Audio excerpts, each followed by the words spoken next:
Olá, boa noite a todas e todos. Sejam bem-vindos a mais uma atividade do nosso grupo Kairos, nós também somos igreja. Sou o professor Heraldo Batista, sociólogo e membro do grupo Kairos e também do grupo Fé, Justiça e Libertação. Agradecemos os colegas que estão chegando no chat, sejam todas e todas bem-vindas por participarem. Participem enviando perguntas no chat, ok? E também pedimos para inscreverem-se no nosso canal, ative o sininho para receberem todas as notificações. Tá, sobre a participação no chat, pode acontecer, pessoal, para quem está chegando agora aí no chat, pode acontecer de ocorrer diversas perguntas, muitas perguntas. Então, não deixe para enviar a pergunta de vocês somente ao final da exposição do professor. Nós teremos, se possível, 2 blocos de perguntas. Sem mais delongas, queremos chamar e saudar o professor, sociólogo Pedro Ribeiro de Oliveira. Seja bem-vindo, Pedro. Muito obrigado pelo aceite ao nosso convite. E também o Alder Júlio. Olá, Alder. Boa noite. Muito obrigado, Alder. E agora, vamos lá. Então, é o seguinte, como é que vai funcionar a atividade? Pessoal, para quem está chegando, eu farei a apresentação do professor Pedro e depois do professor e educador popular, o Alder Júlio, e aí daremos início na sequência da nossa atividade. Tudo bem?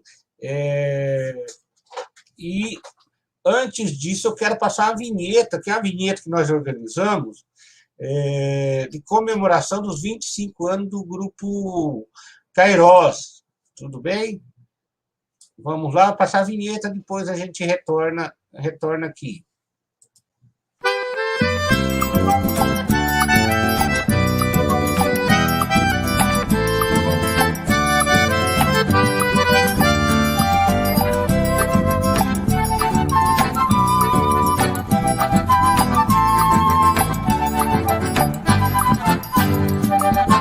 Somos gente nova vivendo a união, somos povo, semente de nova nação. Ei, somos gente nova vivendo o amor, somos comunidades, povo do Senhor. Ei, vou convidar os meus irmãos trabalhadores, operários, lavradores, escateiros e outros mais. E juntos vamos celebrar a confiança, nossa luta na esperança de ter terra, pão e paz.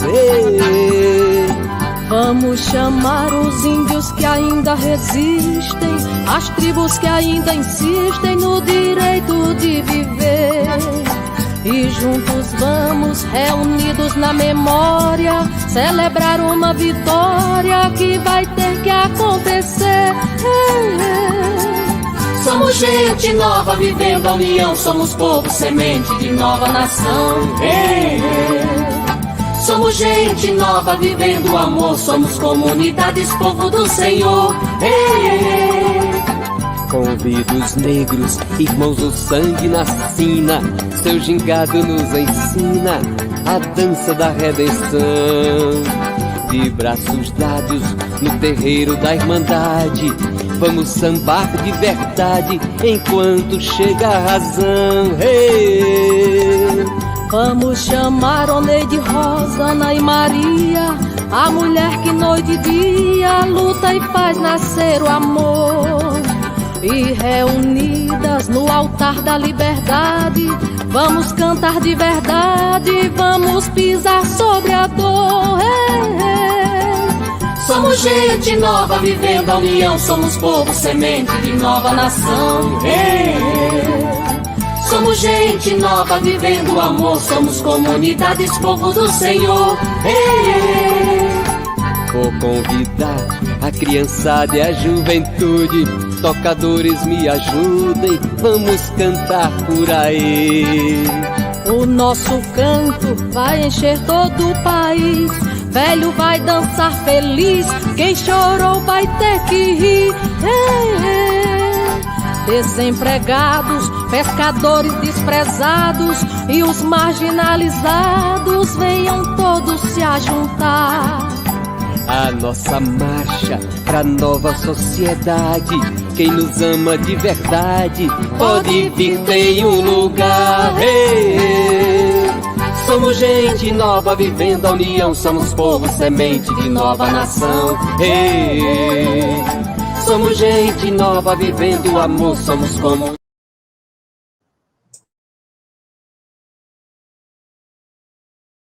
Opa, desliguei sem querer meu microfone. É isso, gente. Espero que tenham gostado da nossa vinheta. Daremos sequência aqui na nossa atividade. E agora eu faço a apresentação do Pedro Ribeiro de Oliveira, Juiz de Fora, 1943, leigo católico, casado, pai e avô, sociólogo, formado pela PUC do Rio e doutorado pela Universidade Católica de Lovaina, na área de Sociologia da Religião. Professor da PUC Rio, 78 a 86, da Universidade Federal do Rio de Janeiro, 86 a 88, Universidade Estadual do Rio de Janeiro, 86 a 89, Federal de Juiz de Fora, de 90 a 97, e Universidade Católica de Brasília, de 99 a 2005, e PUC Minas, 2007 a 2013. Membro da Coordenação Nacional do Movimento Fé e Política, foi assessor da CNBB para o setor das SEBs e análise de conjuntura 99 a 2005. Foi membro titular do Conselho de Desenvolvimento Econômico e Social da Presidência da República, como referência de movimentos sociais 2003 e 2006. Autor de artigos e livros, principalmente sobre catolicismo no Brasil, comunidades eclesiais de base, análise de conjuntura social e política, sociologia da religião e relações entre fé e política. E agora eu apresento o Alder, nosso amigo Alder Júlio, educador popular, professor aposentado da Universidade Federal da Paraíba, membro fundador do Grupo Kairos. Nós também somos igreja. Então, boa noite a vocês. Mais uma vez, obrigado pelo aceite ao convite. Eu passo a palavra ao Pedro, que vai utilizar da palavra, e a hora que você precisar, Pedro, você pede o slide, que eu coloco o slide na tela. E nós vamos ficar ausente aqui da tela, deixá-lo somente você na tela, depois nós retornamos. Tudo bem? Muito bem, Heraldo. Uma alegria estar aqui com você. Saúdo também quem nos ouve, e quem nos vê, ou quem não vai nos ver ou nos ouvir depois.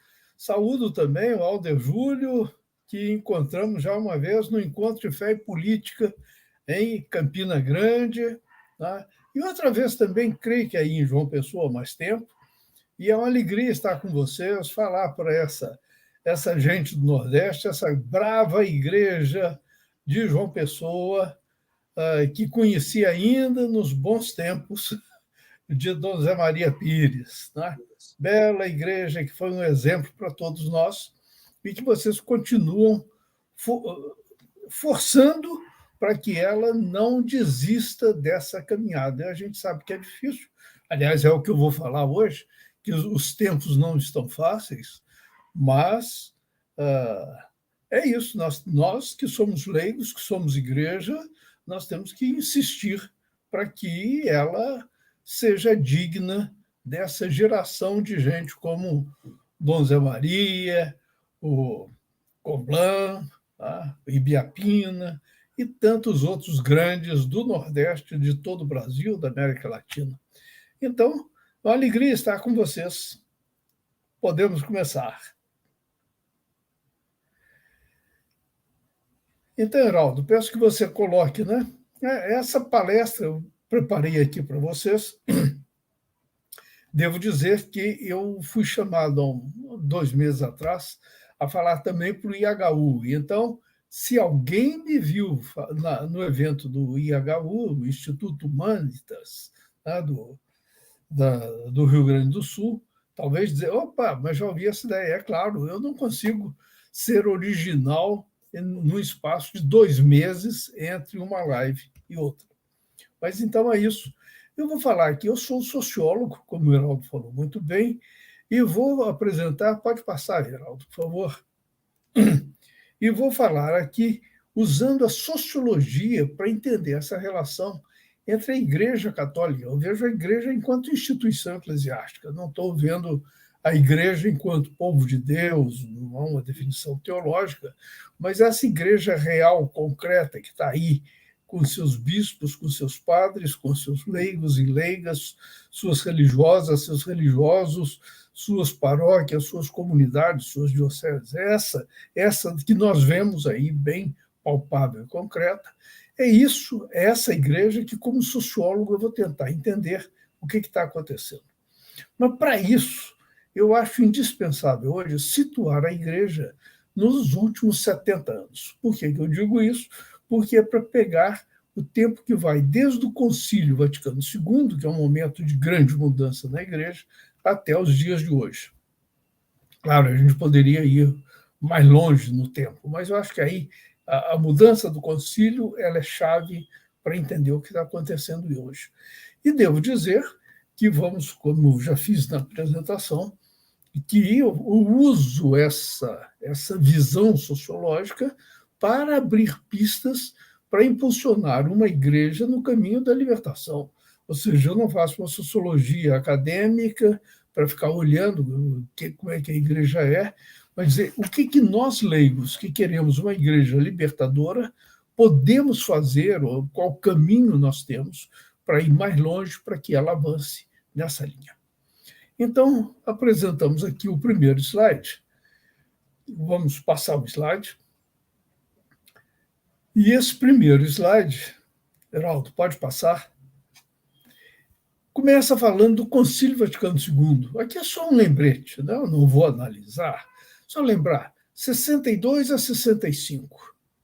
Né? Quando eu digo 70 anos, é claro, porque eu pego também antes do concílio, já estavam seguindo várias mudanças. Né? No finalzinho do pontificado de Pio XII, depois pega o Concílio Vaticano II e até o dia de hoje. Mas nesse concílio, qual é a grande mudança? O que houve? É que o concílio ele trabalha com a ideia da atualização da igreja. Em italiano tem uma palavra perfeito, né? Aggiornamento, ou seja, colocar a igreja em dia com o mundo. É como se a igreja católica tivesse naquela época tivesse em descompasso. O mundo estava correndo e a igreja andando. Então vamos emparelhar, vamos parear a igreja e o mundo. E ela fez, né, o concílio fez mudanças muito importantes, mas eu quero destacar 4 que eu acho que são as mais importantes. Na minha opinião, na relação igreja e mundo, igreja e sociedade, são as 4 mais importantes.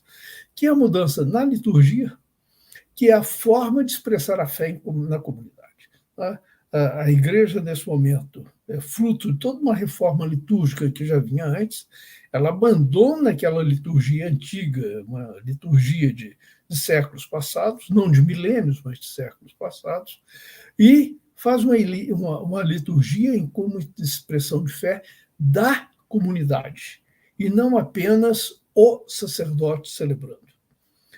Um segundo ponto importante é do diálogo com o mundo.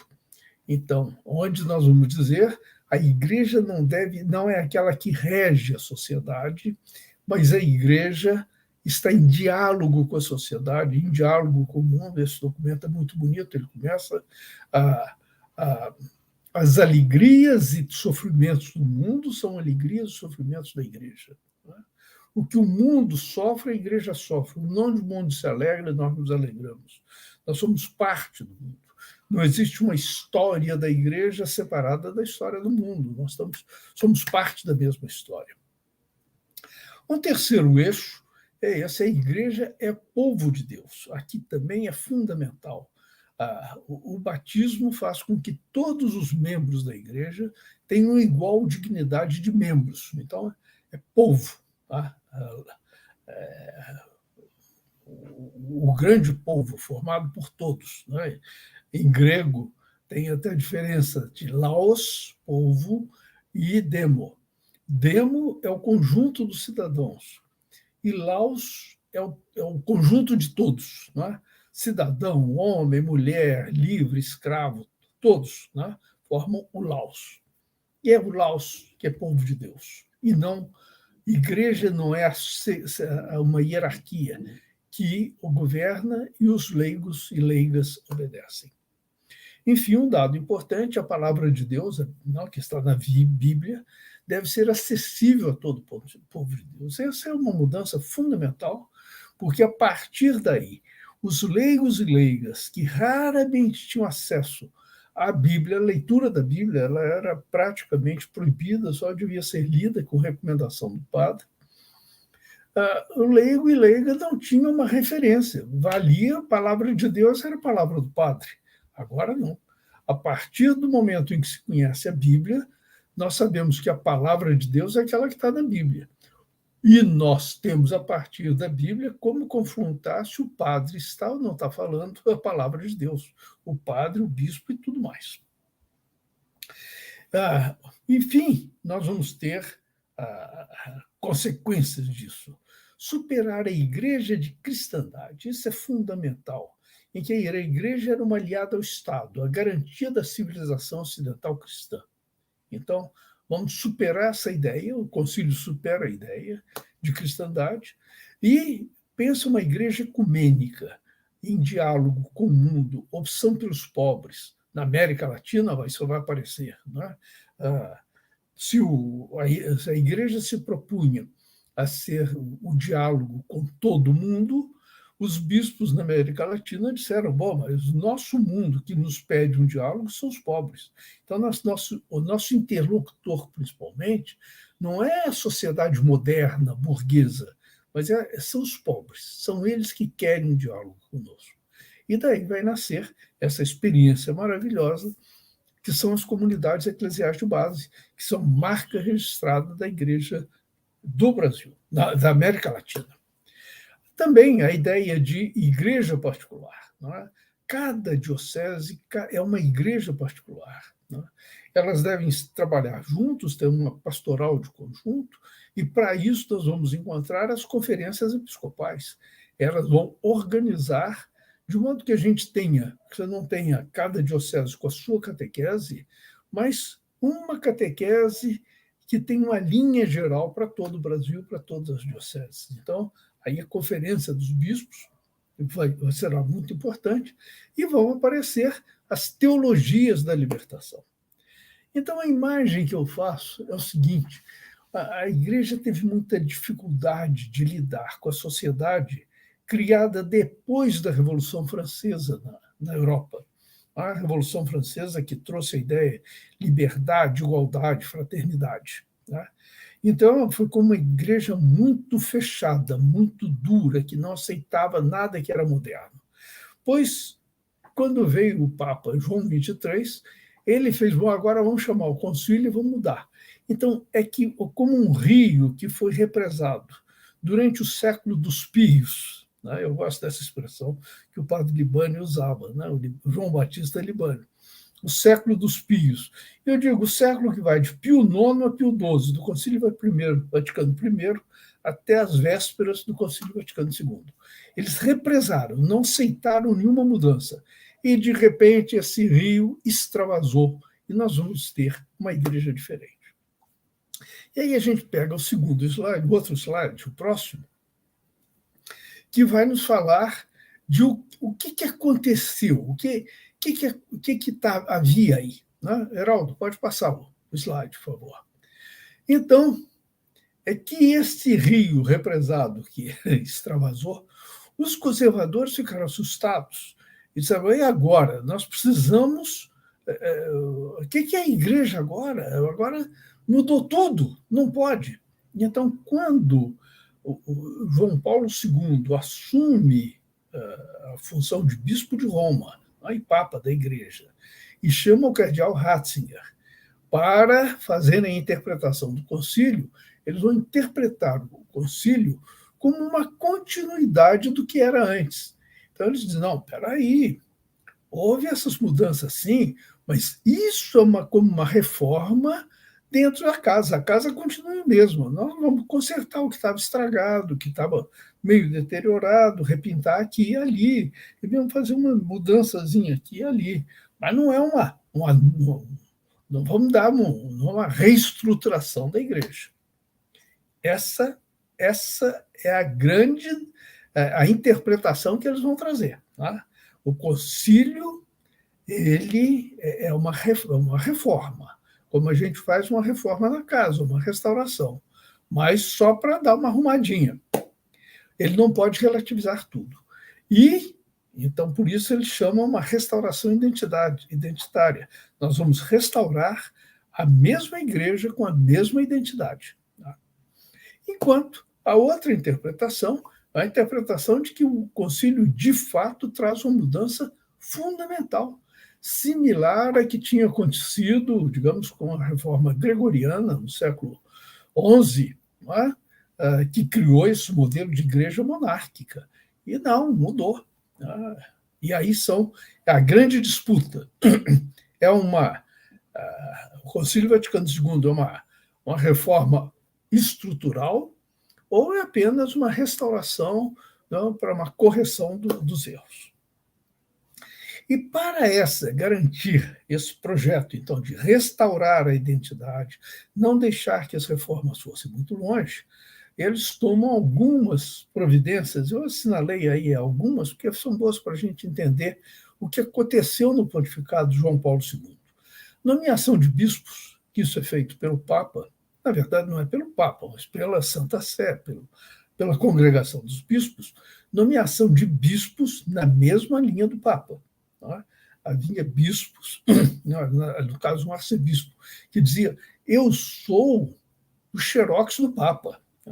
É seguir exatamente o que o Papa diz. Um outro que foi a reforma do Código Canônico. Então, hoje você tem um Código Canônico reformado em que, na verdade, o concílio aponta numa direção e o Código Canônico aponta noutra, mas a norma canônica é esta. E o que vale é a norma canônica. O outro é um novo catecismo da Igreja Católica. Esse também é um grande trabalho que eles fazem. Qual é a doutrina católica? Está aqui.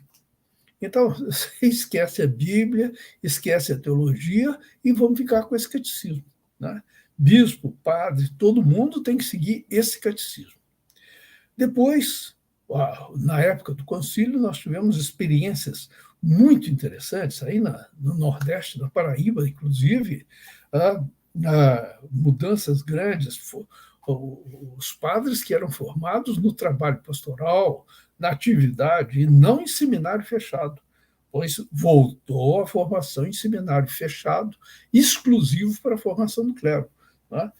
Eu brinco mais ou menos que hoje a gente tem, com o clero, coisa semelhante ao que acontece no Exército. Né? Você forma no seminário, o pessoal já sai com espírito de corpo clerical. Assim como no Exército se forma lá na Academia Militar de Agulhas Negras um pessoal que já sai pensando como militar e desprezando o que eles chamam de paisanos. Então, sociologicamente é parecido, formar um espírito de corpo, daí essa estrutura clerical da igreja. Depois, essa mudança se apoia movimentos afinados com essa mesma linha, né? Como o Opus Dei,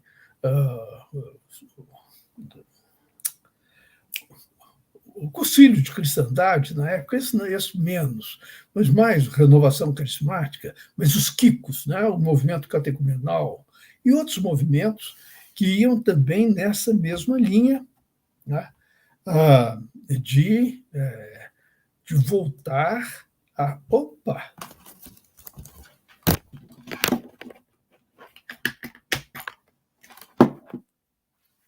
Acho que deu um pico de energia aqui. Voltou, né?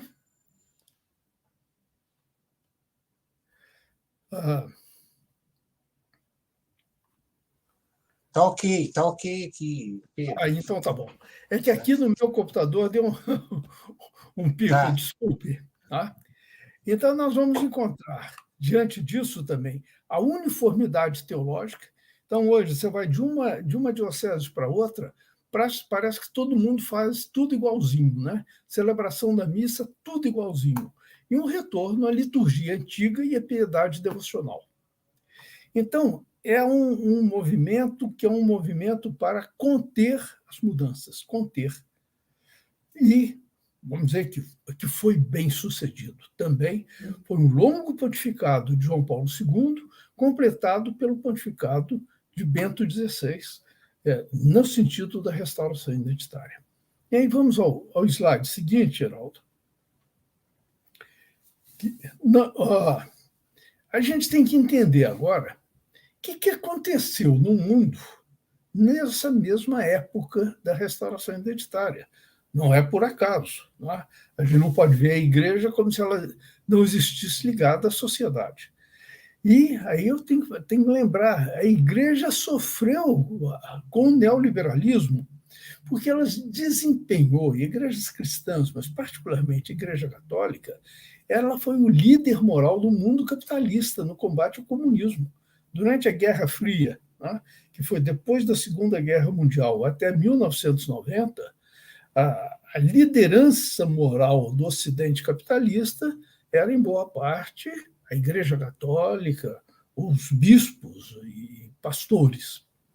Mas com a vitória do capitalismo na Guerra Fria, você tem uma vitória também do neoliberalismo, e agora o capitalismo não precisa mais da religião católica ou do cristianismo para combater o comunismo. Ele venceu o comunismo, derrotou o comunismo. O que vai acontecer? Para as igrejas retomarem o seu poder, retomar o devocionismo individual, que é mais condizente com o liberalismo. Lembrem-se, no neoliberalismo, Margaret Thatcher, ministra da Inglaterra, né, que dizia: sociedade não existe, existe o indivíduo e sua família.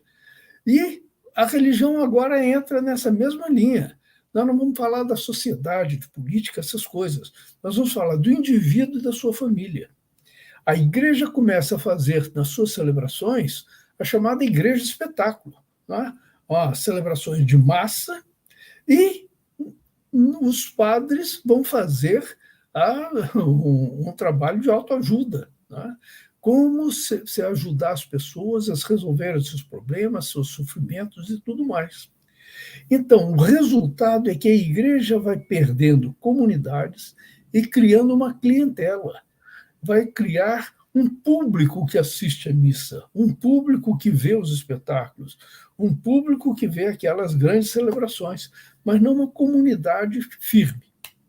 Só que Bento XVI renunciou, por outros motivos, mas renunciou. E aí a restauração identitária perdeu a base e perdeu credibilidade. E a eleição do Francisco trouxe um novo alento. A eleição do Francisco reverteu a força daquele momento e trouxe de novo o ideário de mudanças do Concílio Vaticano II. E aí a gente vai ao slide seguinte. Nesse momento de igreja que, de certa maneira, foi derrotada pelo neoliberalismo, mas o neoliberalismo também foi derrotado. A crise de 2008, a crise financeira de 2008, foi a derrota do neoliberalismo. E aí vamos ao próximo slide. E aí nós vamos ter o aparecimento, né, de uma volta de uma direita, de um movimento neoconservador de volta atrás. E aqui é que eu vejo uma questão que eu não via antes. Eu já estava aí, mas a gente não via, a minha sociologia não ajudava a ver, que é a ligação entre igreja e patriarcado. Lembrar que patriarcado é um sistema de poder, né? Não é apenas o machismo, não é apenas cultura, é poder. é o poder do chefe masculino da família. Isso é fundamental, isso vem do direito romano. O homem é o proprietário dos bens, não à toa se chama patrimônio, proprietário dos escravos, lembrar que a palavra família vem de famulus, o conjunto dos escravos, tem o domínio sobre a mulher e tem o pátrio poder sobre filhos e filhas. De modo que Gilberto Freire, isso já em livro que tem 90 anos que foi publicado, dizia do senhor da terra, dono dos homens, portanto, dos escravos, dono das mulheres, aí o machismo. Então, o patriarcado ele garante a propriedade privada e a desigualdade social. E isso é fundamental para a existência do capitalismo. E agora a gente começa a perceber que o cristianismo tem uma grande afinidade com o patriarcado. E no caso da Igreja Católica, a estrutura clerical, mais ainda, porque só ministros ordenados têm o poder de distribuir a graça divina. O povo, enquanto laus, parte do povo, não tem. Então, hoje, abalar o patriarcado é abalar também o poder do clero. E é isso que está acontecendo. Hoje, o patriarcado está sendo contestado. Podemos ir no slide seguinte, Heraldo. O patriarcado está sendo contestado, principalmente pelo movimento feminista, mas por outros movimentos também, todos os movimentos identitários, os movimentos de esquerda, movimentos socialistas, movimentos populares, movimentos indígenas, tudo mais, contestam o patriarcado. Vamos ao próximo slide. E agora nós temos uma situação instável, não é? Eu diria, esse cenário eclesiástico dos últimos 10 anos, portanto, do pontificado de Francisco, é um cenário de equilíbrio instável. Tá? Nós vemos uma instabilidade muito grande no Brasil e no mundo. Tá? Por quê? Está em jogo a capacidade política de convocar e mobilizar a população. Tá? Nós temos o setor restauracionista, e mais os evangélicos, e talvez mais fortes que esse, que são chaves para o êxito do fascismo. Isso nós vimos nos últimos 4 anos de governo no Brasil, não? Ou de desgoverno no Brasil, como foi importante o apoio dos cristãos, não? Àquele governo fascista que estava aí. Não? Porque ele segurou o quanto pôde a crítica do patriarcado. Eu acho impressionante que agora começam a aparecer todos os podres daquele governo, a corrupção e tudo mais, e ele continua tendo apoio, porque ele cumpriu o que prometeu. Ou seja, não vamos deixar mudar a pátria, a família, né? e Deus. Né? Isso nós vamos preservar de todo jeito. Então, é por aí. Preservar, na verdade, pátria, Deus e família, é preservar a ordem patriarcal. Foi isso que ele fez, preservar a ordem patriarcal. Acho que todos nós nos lembramos de vários episódios daquele governo triste, né? Mas era de como era importante preservar o patriarcado. Então, esse é um equilíbrio estável. A religião entra para defender o patriarcado. E, ao mesmo tempo, inspirada pelo Concílio Vaticano II, a religião entra para fazer um mundo mais justo, mais democrático, de melhor convívio com o planeta e tudo mais que o Francisco nos chama. Então, nós vamos encontrar que, na segunda metade do século passado, esse setor liberacionista da Igreja, ele teve hegemonia. Ele podia até não ser maioria, mas ele tinha mais visibilidade social e midiática. Hoje a gente fala em CNBB e já pensa, CNBB é esquerda. Tá? CNBB é a favor do índio, CNBB é a favor dos pobres. Tá? Podia ser, até não ser, a maioria dos bispos certamente não era, mas a visibilidade da Igreja era assim. Então ela tinha essa capacidade de dar apoio às causas populares. A igreja, por um lado, é chave para o fascismo, mas, por outro lado, é chave também para garantir os movimentos populares, apoiar movimentos populares. Então, o movimento de restauração identitária desarticulou o setor liberacionista e reforçou o regime clerical. Mas, hoje, até o Papa é deslegitimado pelos bispos, pelo clero, pelo laicato dito carismático. E a gente vê, e é tão forte, que o Papa está nomeando bispos, arcebispos e até cardeais restauracionistas. Por outro lado, Francisco segue apostando no Concílio Vaticano II, que hoje ele vai aparecer sob a forma da sinodalidade. Né? Uma igreja sinodal é a igreja com modelo Vaticano II. Sofre resistência. Então, por onde é que vai? Quando é que vai se resolver esse equilíbrio entre ida e volta? Ida e volta. No meu entender, só com o próximo Papa. E o próximo conclave, que a gente não sabe quando será, mas não deve demorar muito, não é? Porque Francisco já está bem idoso, mas o próximo conclave vai decidir o rumo da igreja, para que lado ela vai. E aí a gente entra no nosso último slide, Heraldo, que é o cenário na conjuntura atual. E aqui no Brasil, como é que nós temos? Diante desse cenário todo, como é que está a Igreja Católica no Brasil? Eu vou dizer, está praticamente paralisada. Ela mal consegue controlar o seu setor bolsonarizado, vai abafando denúncia de abuso sexual, vai abafando de denúncia de malversação de recursos, está perdendo os fiéis, isso a gente vê claramente, está perdendo, mas se volta para dentro insistindo no passado. Tá? Então, ela tá quase paralisada, ela não está conseguindo fazer quase nada. Por outro lado, ela continua sendo um espaço de renovação, é aquilo que eu dizia, ela está atravessada por essas duas forças, tá? Restauracionista e liberacionista. Ela é espaço de renovação. Nós vimos, por exemplo, no ano passado, o sucesso que fez o projeto Encantar a Política, trazendo o pensamento social do Papa Francisco. O 15º Encontro Intereclesial de SEBS este ano. A preparação está indo bem, pelo que eu posso acompanhar, está indo bem. Vai ser um encontro importante, em julho deste ano, em Rondonópolis, no Mato Grosso.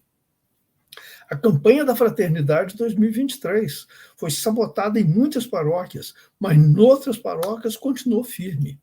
As comissões de Justiça e Paz estão aí, funcionando. O Centro Fé e Política do Helder Câmara, que é a rede de escolas.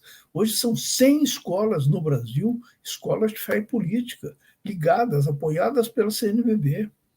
O Conselho Indigenista Missionário, o que seria a luta dos povos indígenas no Brasil se não fosse o apoio do CIMI, pelo menos no seu nascimento? Hoje ela já tem mais força, mas o CIMI continua sendo importante. Então, essa pastoral de conjunto do CNBB ajuda muito que a igreja funcione. Por um lado, ela está paralisada no seu conjunto, mas ela abre espaços de articulação. Então, a sucessão de Francisco vai apontar o rumo da Igreja Católica Romana, projeto de Francisco ou retorno da restauração identitária. Isso vai ser a partir do próximo conclave. No Brasil, nós tivemos a eleição da CNBB, e aqui nós diríamos que a ala restauracionista ganhou. E ela não ganhou claramente, mas ela ganhou força, porque teve empate no Conselho Episcopal de Pastoral, mas o secretário-geral, a Secretaria-Geral, que é posto-chave, hoje está com o setor da restauração identitária, claramente. Então, embora a presidência equilibre, mas a Secretaria-Geral faz a CNBB pender para o lado restauracionista. Diante disso tudo, vamos ao último slide, agora sim o último. O último é só apenas lembrar um pouco pistas de ação. Diante disso, o que nós temos que fazer? Nós, leigas, leigos, padres, atuantes, né, dentro da igreja, queremos uma igreja fiel ao Evangelho de Jesus e fiel às linhas do Vaticano II. O momento atual é o que eu chamo de consolidar posições. Isso significa manter os espaços pastorais e impedir o avanço do clericalismo. Tá? Quer dizer, no momento da dificuldade, se o processo de restauração identitária não avançar, já está bom. Tá? Se a gente puder avançar, ótimo, mas se não puder, vamos segurar os espaços que a gente tem.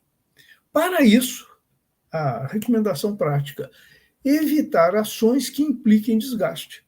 Ou seja, não vamos entrar em lutas desgastantes, porque não vale a pena. E isso significa também, claramente, reforçar as autonomias dos grupos. Por exemplo, um grupo como esse Kairos, que não precisa pedir bênção a bispo para funcionar. Né? Ele vai ter a sua autonomia para promover os eventos, o que quiser, com a nossa liberdade de leigos, de leigas, né? Organizados em movimentos ou em pastorais, que, sem romper com a instituição, usar o espaço de liberdade que ela nos dá e que é nosso de direito. Depois, ter um espaço próprio para funcionar e promover os eventos, isso aí é muito importante também. Né? Não ficar dependendo do favor do padre da paróquia para funcionar e promover os eventos. Né? Temos nosso próprio espaço, a gente se vira. Né? Em último caso, a gente faz nossas celebrações nas casas. Aqui ninguém manda. Outro dado importante para o atual momento é a articulação com outras entidades cristãs, ou seja, são outras igrejas cristãs que estão atravessadas por esse mesmo conflito entre um setor que está apoiando, que está fazendo tudo para segurar com todas as forças o patriarcado, e um setor que vai em frente na libertação. Isso não é só na Igreja Católica, em outras igrejas cristãs. Então, o espaço ecumênico que reúne essas igrejas cristãs, fiéis ao Evangelho, que buscam a libertação, nós precisamos estar mais juntos com elas. Então, o ecumenismo hoje, não só ele é um valor em si é um valor, né, a unidade dos cristãos, como ele é um valor estratégico. Hoje isso é muito importante, porque são comunidades ecumênicas que serão capazes de atravessar o deserto religioso que ainda temos pela frente. Tá? Nós estamos vivendo verdadeiro deserto religioso. Tá? Opa, estou vendo aqui a eletricidade dando problema. Opa.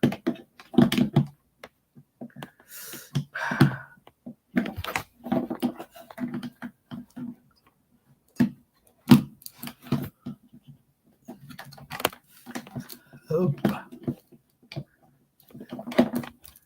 Bom, acho que deu, né? Então, com isso termino. Comunidades ecumênicas que possam atravessar esse deserto que nós temos pela frente. Tá? É isso. Espero agora ouvir as reações do Alder Júlio e do Heraldo e de todos que ouviram, quiserem participar. Obrigado, Pedro, pela exposição, brilhante exposição, grande contribuição. Pedir aos colegas que estão chegando no chat que enviem as perguntas para que possamos organizá-las aqui para o debate após a exposição do Alder. E, aproveitando, eu já passo a palavra para o Alder, né? E Alder, fica à vontade de fazer seus comentários, suas considerações, e depois a gente retorna aí para o debate, para as discussões. Boa noite. Saúdo a quantas e quantos nos acompanham e agradeço também pela oportunidade, a iniciativa de Heraldo, pelo Grupo Kairos, do qual fazemos parte, com essa contribuição aguda trazida por Pedro Ribeiro de Oliveira, Pedrinho. Pedro, é uma satisfação muito grande ao reencontrá-lo, ver como está avançando nessa linha de compreensão, por meio da sociologia também, do que anda acontecendo em nossa igreja. Quando você falava, logo no início, sem dizer os documentos aos quais se referia, eu me lembro que ainda 15, 17 anos, o bispo da diocese ao qual pertencia e na qual sou encardeado até hoje, na época era Dom Mariano, é um dos signatários daquele documento intitulado Eu ouvi os clamores do meu povo. Naquela época, então, ele tinha um apreço muito grande por mim e trazia muitos documentos. E foi nessa época, ainda 16, 17 anos, que eu consegui fazer a leitura desses documentos que você citou, esses 16 documentos do Vaticano II, principalmente as 4 constituições às quais você se referiu. E traçando todo esse perfil, toda essa trajetória de 70 anos para cá. E eu gostaria de dizer que, de minha parte, eu apreciaria muito insistir no que você já traçou aí, sobretudo nas alternativas.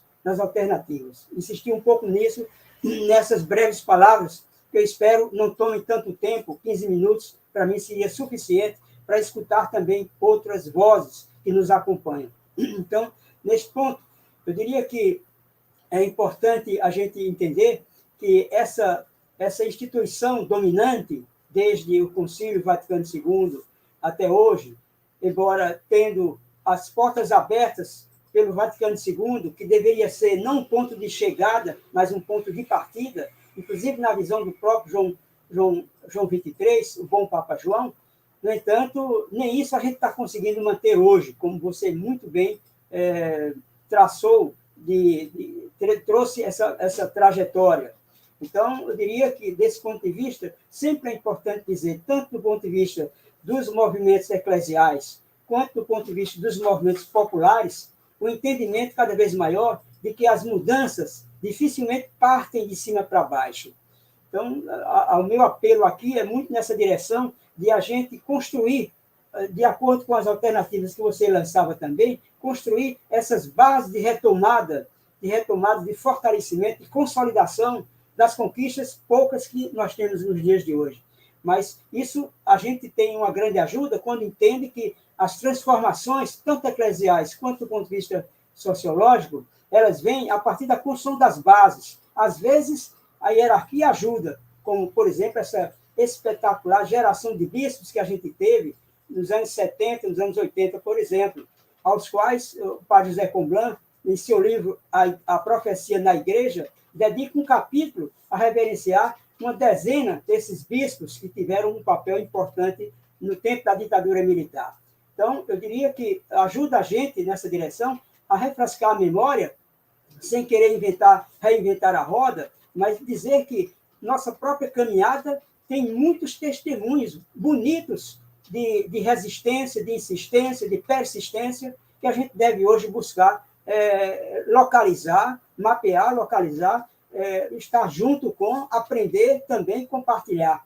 Então, é disso que eu gostaria muito mais de desenvolver nessa minha reflexão. Por exemplo, no Vaticano II, como se sabe, teve um grande avanço do ponto de vista do diálogo com o mundo. No entanto, teve também suas dificuldades de ter uma atenção maior aos pobres. Tanto é verdade que houve, exatamente pouco antes de terminar o Concílio Vaticano II, a realização do Pacto das Catacumbas, realizado em novembro de 1965, pouco tempo antes do encerramento do Vaticano II.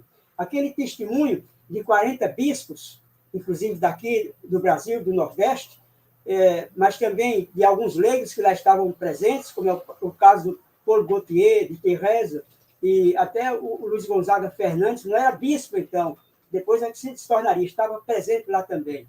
Então, esse Pacto das Catacumbas é uma demonstração de que o Concílio Vaticano II é muito melhor entendido quando a gente o vê como ponto de partida, não como ponto de chegada, não que ele tenha resolvido as questões, mesmo sabendo que, mesmo assim, a gente não conseguiu sequer tornar práticas as grandes afirmações do Concílio Vaticano II, do ponto de vista de povo de Deus, do ponto de vista de colegialidade, do ponto de vista de diálogo, do ponto de vista, enfim, da organização das comunidades. Então, isso teve algum avanço, mas muito pouco em relação ao que a gente desejaria, como pronunciado mesmo no Pacto das Catacumbas. Esse Pacto das Catacumbas que tem uma importância grande quando é recepcionado o Concílio Vaticano II aqui na América Latina, sobretudo a partir de Medellín, onde a gente encontra uma igreja latino-americana que vai ter voz própria, vai ter a sua voz, diferentemente do passado, em que estava acostumada a escutar as vozes de Roma apenas, agora ela está propondo. Tanto é verdade que, ainda em 72, por conta da teologia da libertação, que era a expressão dessa realidade que começava a se movimentar na América Latina, quando eu digo essa sociedade, essa igreja começava a se movimentar, eu relembro que Pedro mencionou, é o caso das SEBs, é o caso das pastorais sociais, do CIMI, que foi fundado em 72, da CPT em 74, da CPO, Pastoral Operária, em 76, da PJMP, um pouco depois, do CEBI, das PCIs, pequenas comunidades de religiosas inseridas no meio popular. Então, essas pastorais passaram a ter uma presença forte. É por isso que a teologia da libertação, como Pedro mesmo diz, as teologias da libertação tiveram um grande desenvolvimento também a partir dessa época, mas como sendo uma teologia como ato segundo, não como ato primeiro. Ato primeiro estavam as SEBs, estavam as pastorais sociais, estavam essas igrejas que estavam buscando tornar vida própria, conduzidas pelo Espírito. Então, a gente observa que, nos anos, logo depois do concílio, essa recepção latino-americana do Concílio Vaticano II teve uma expressão forte em Medellín, depois também em Puebla, a partir de onde aquilo que Pedro lembrou para a gente, né, esse retrocesso que houve nos pontificados, principalmente de João Paulo II, a partir de 79, e completado esse pontificado pelo Bento XVI. Então, a gente observa que, a partir daí, há um certo retrocesso, que o diga, por exemplo, o Nordeste de Dom Helder Câmara, o que foi feito na Arquidiocese de Olinda e Recife, o desmonte, que foi muito mais tentado pelo arcebispo de então, que sucedeu a Dom Helder, Dom José Cardoso.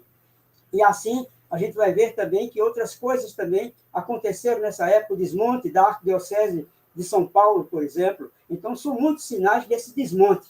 No entanto, apesar disso, essas comunidades de base não estiveram ausentes. Tiveram, sim, um impacto grande por conta desse retrocesso que houve, mas continuaram, embora em pequena minoria, mas continuaram acontecendo, principalmente aquelas que não estavam paroquializadas, que não estão paroquializadas. Esse é um grande desafio que a gente tem nos dias de hoje, é a gente entender igreja, povo de Deus, nessa perspectiva de que a gente tem que colocar em prática no dia a dia essa convicção que também se exerce pelas práticas concretas, de que a gente não precisa brigar com o bispo, não precisa brigar com o padre, mas tem que ter uma vida de base, tem que ter uma vida concreta. Hoje, quando está sendo rejeitado até o nome de igreja na base, a gente tem que reafirmar isso, sem precisar entrar em conflitos com padres e bispos, mas a gente tem que ter voz própria, tem que ter a profecia também que a gente assume.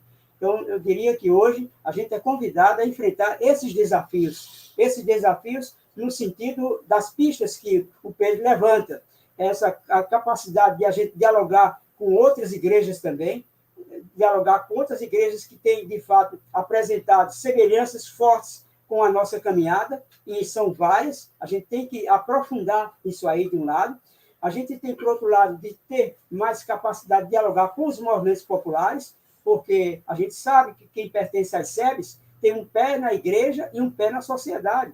Então, a gente tem que atuar também em diálogo com os movimentos populares.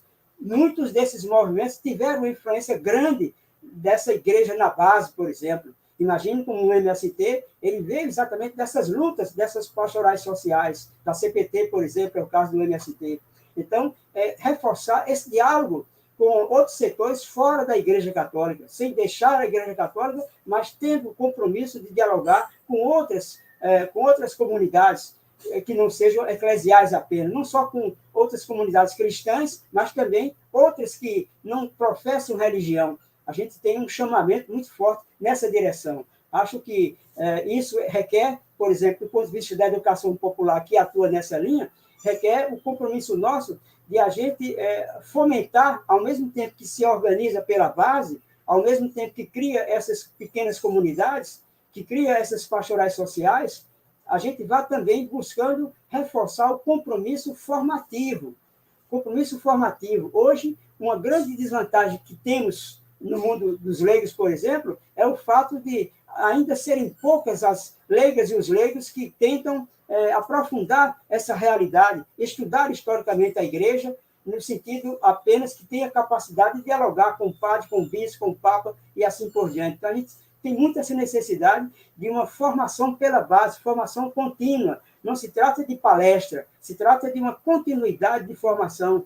Grupos que se encontram semanalmente ou mensalmente, a partir de um programa de estudo nessa direção, ao mesmo tempo que isso está conectado com a sua forma de agir, seja em que campo for, qualquer que seja das pastorais, qualquer que seja dos movimentos eclesiais, qualquer que seja de outras atividades, como é o caso do Centro de Defesa dos Direitos Humanos, ou então da Comissão Justiça e Paz, que a gente vá buscando fazer